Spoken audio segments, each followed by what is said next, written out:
Richard Wolffe is here. He covered the 2008 presidential race while he was a correspondent for Newsweek magazine. He tells the story of Barack Obama's rise and campaign in his new book, Renegade, The Making of a President. I am pleased to have Richard Wolffe on this broadcast. Welcome. Thank you, Charlie. And welcome back. Thank you. Nice to see you. Renegade happens to be the president's name given by the Secret Service. Yes, and they say that there's no correlation at all between character and the code names, but I kind of think there is. What was Cheney was Angler, was it? Angler. And Bush was? Variously, I think at one point he was Tumbleweed. But you know, the interesting thing here is, for me, was a starting point for the conversation. It's not a perfect characterization. It's a code name, after all. Right.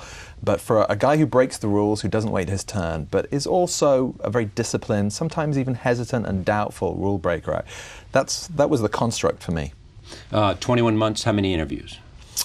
I counted it more than a dozen. Often, you know, we had the formal sit-down interviews with the voice recorders and the handlers, but some of the best stuff was this sort of rolling conversation we had, the encounter in the hotel lobby or after a game of basketball, or, you know, along the way. You played with him? Several times. All right. No, don't be surprised, because I'm small and from England, but hey. There's some very good small basketball players. I'm not sure I'm one of them. There is also this, though, he suggested the idea. He did. To you. He did. And I told him it was a stupid idea. Did you really? I really did. You know, Teddy White had written a great chronicle of the 1960 campaign, Kennedy He Nixon. did. And that's what he had in mind. And I said to him, I thought I loved the Teddy White books too.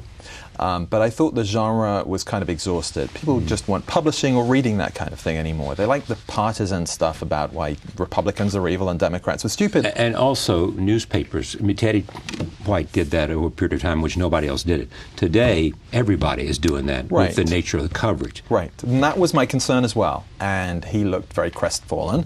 I'm sure he recovered fine, but I went back and reconsidered and thought, well, maybe we can revive this and reinvent it.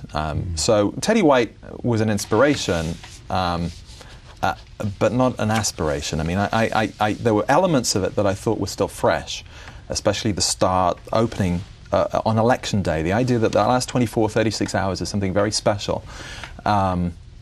But a lot of the stuff in between that felt new, I think, in 1960, the statistical stuff, right. It just doesn't hold up today. Talking to strategists and that whole thing. Yeah. So what was the nature of the relationship?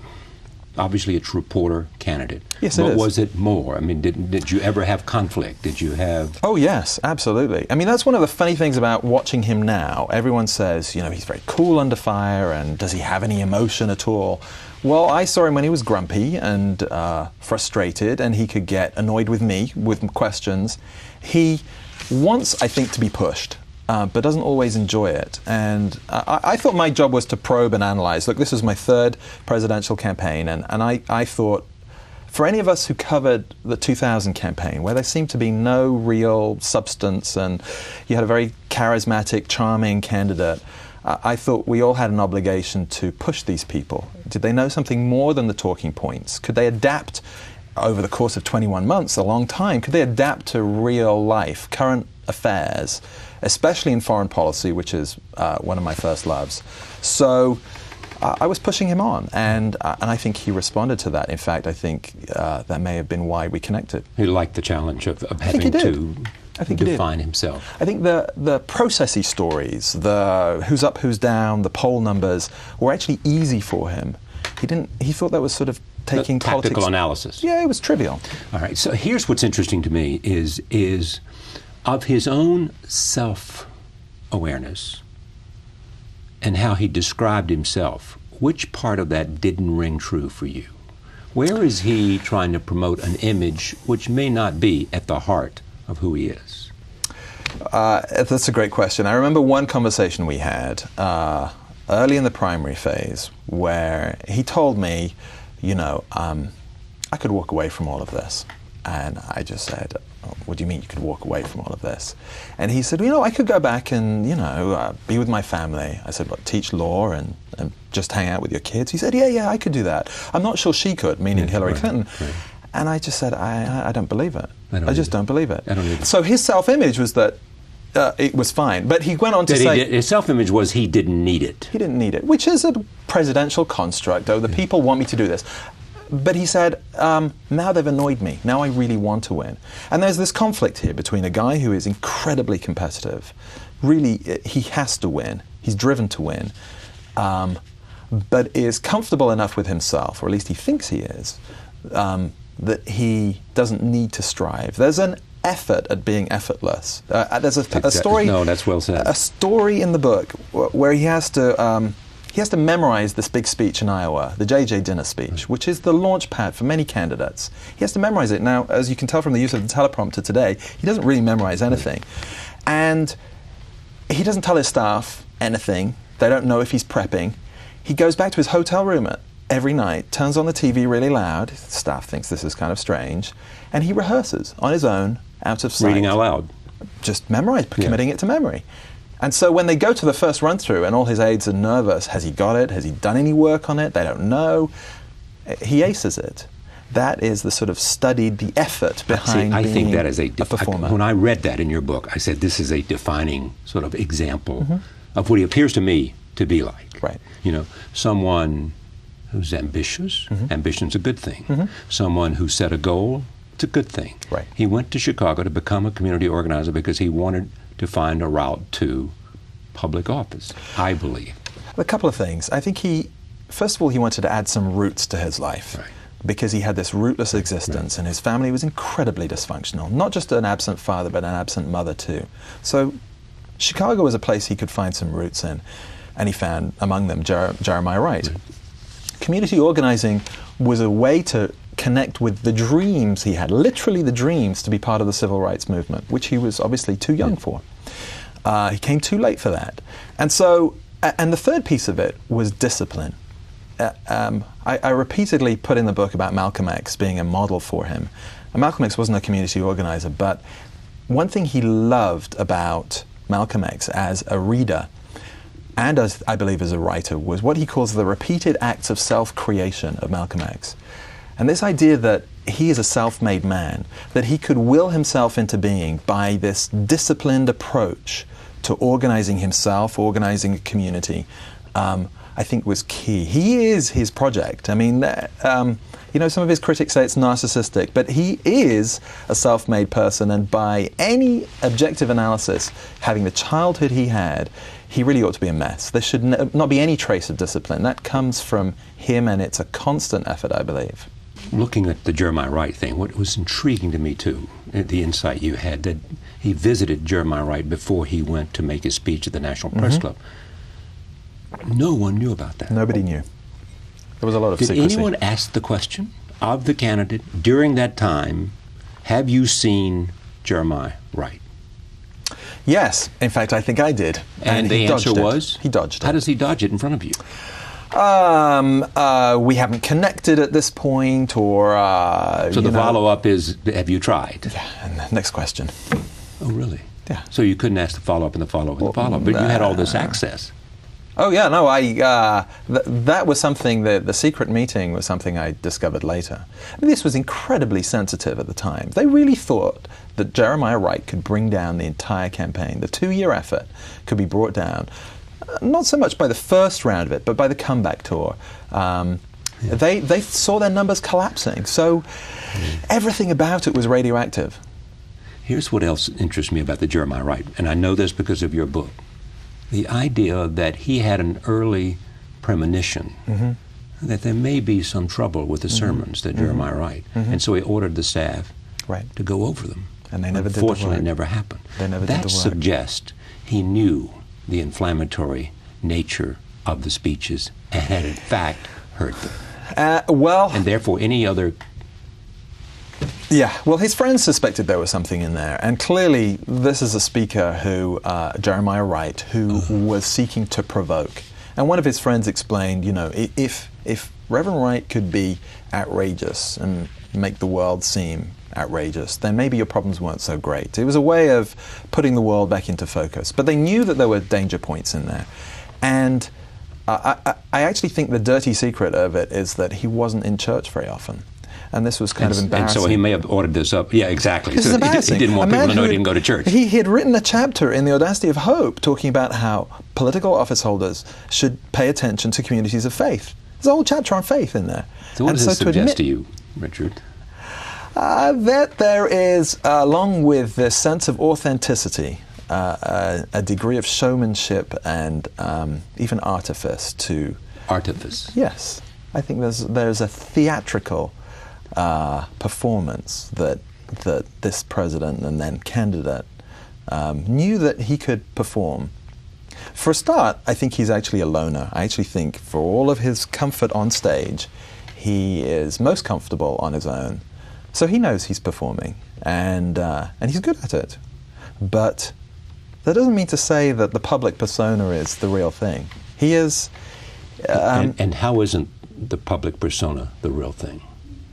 Because he likes to be on his own. Because I don't think, actually... Yeah, but when he walks out to make a speech, it's almost like he's above the scene. He's looking of the moment and above the moment. Right, but the clever thing is that as a community organizer, he understood the power of saying, of breaking down the barrier, of saying that my story is like your story, and your story is like the person standing next to you or the person down the street.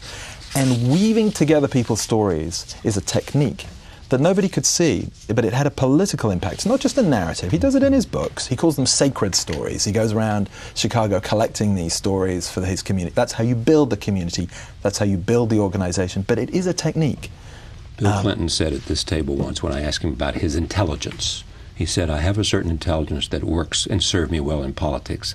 I know how to connect the dots. Mm-hmm. And it seems to me what he did was he made his narrative America's narrative, and America's narrative his narrative. That's and right. all of a sudden he had a story for America. With him as the storyteller, the power of being the narrator of the story is very important. Not just telling his story, but telling America's story.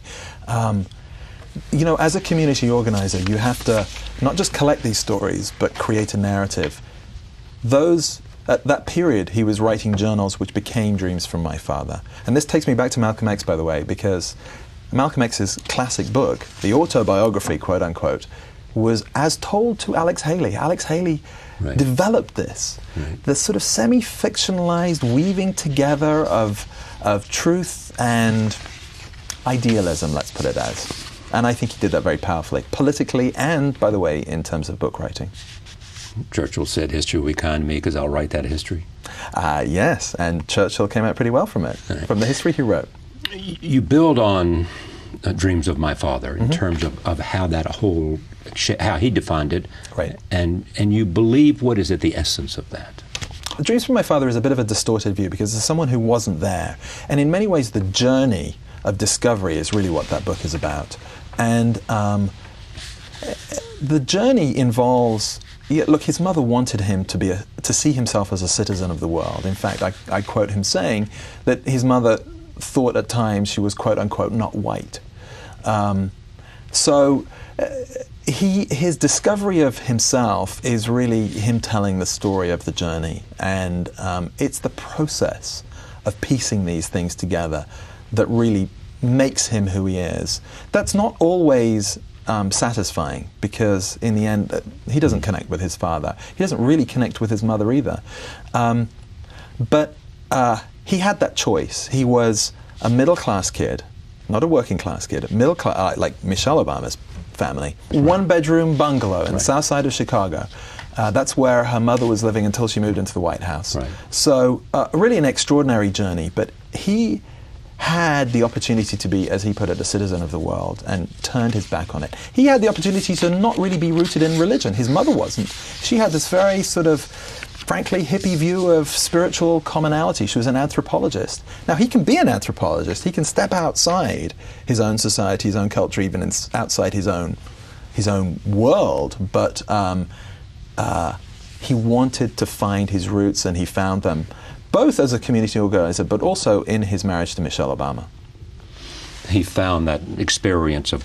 He wanted a family where the father was home every night for dinner, a nuclear family in a big American city, an African-American identity. He chose that. He said early on from your book that after the campaign, but before the election, he had begun to focus on Hillary Clinton as his Secretary of State. Yeah. because she had certain qualities, Mm-hmm. discipline, intellect, toughness, That's right.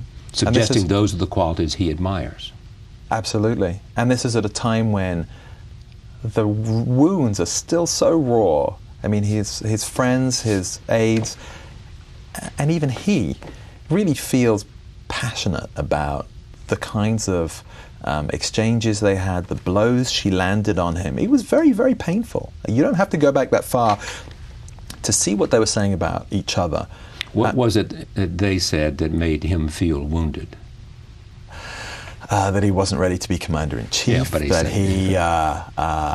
he was just like Jesse Jackson after he won in South Carolina. South Carolina was a big deal for them.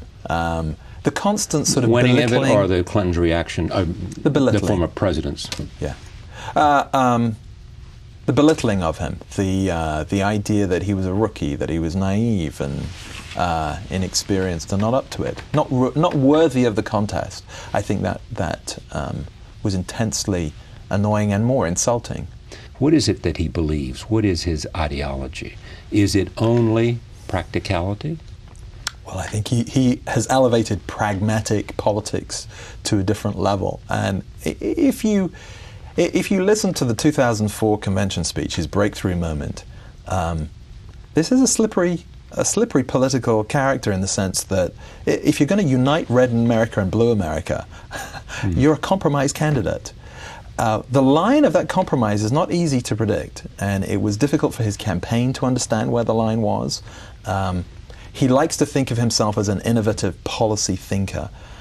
But the idea that so long after the heat of the Cold War and the battles, the ideological battles of the Reagan era, the idea that you're going to have a clean ideological description of this guy is, I think, actually kind of naive. Okay, but you think it's being shaped now, for example, by the decisions he has to make. He'll have to come hard against what does he believe in, and whether he is making decisions. Well, he wants to be the Reagan of the left. He wants to be a transformative figure to shift the balance of American debate to the left. There is no question about it. How do you know that? Because of the way he talked about Reagan, because of the way he expressed it to me. How did he talk about Reagan?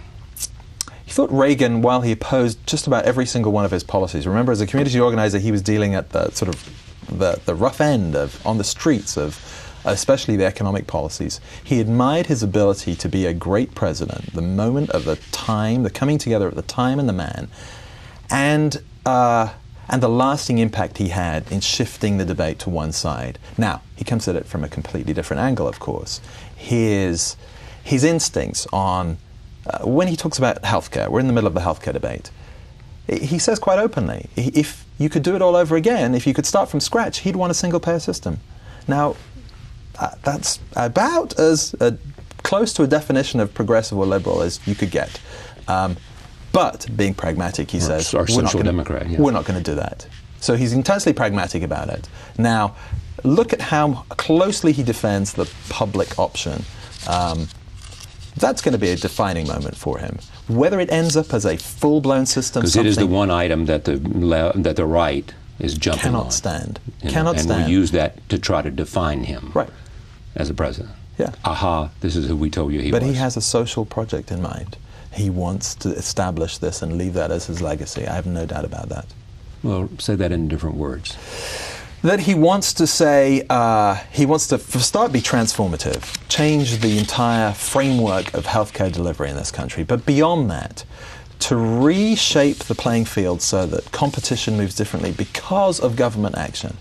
That government, in conservative terms, is the solution and not the problem here. That it can deliver healthcare better with lower administrative costs. That's a distinctly liberal view of what government can do and how it should affect every part of society, the private sector, delivery of healthcare. I mean, that's an ambitious liberal project. There are two events that are interesting to me in this man as well. One is the defeat in the race for Congress. Mm-hmm. What did that do to him? Well, he, apart from hating losing, it's still searing for him. And he gets very defensive about it. He says, oh, I didn't do so badly. I only lost by 19 points. Well, no, he did really badly. 19 points? He He says, oh, I didn't poll before I made my decision. That was my mistake. Well, it was a bit more than that. This is a sort of unchecked self-confidence. And normally his discipline is very good at checking that cockiness, frankly, that can be there. Now, you need to be confident as a leader. You do. Otherwise, you wouldn't run for president. You wouldn't try and lead the free world. But he thought that he saw weakness in Bobby Rush in Chicago, where there was none. He underestimated the power of ethnic politics. One of his mentors told me, thank goodness he was bad at ethnic politics, because if he'd been good at it, he wouldn't be running for president and obviously now be president.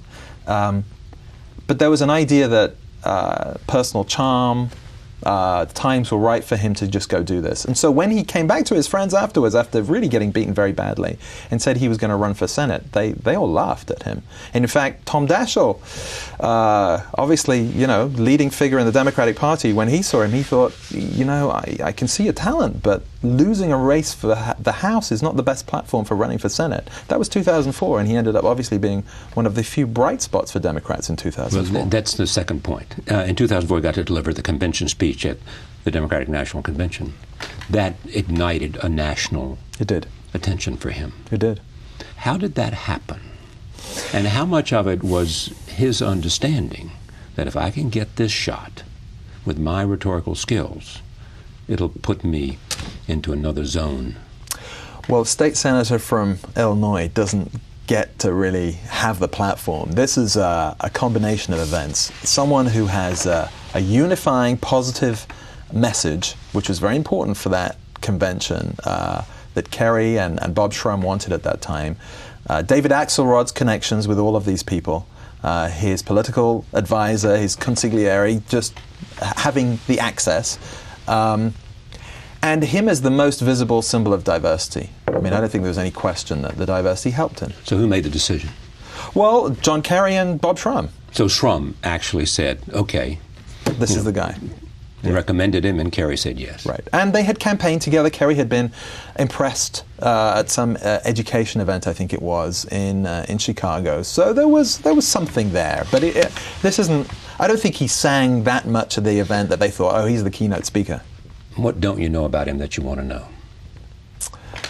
There's quite a lot. I think he's a hidden character. I think it's intentionally hidden. Right now, I think the key question is how the presidency changes someone, because it does change you.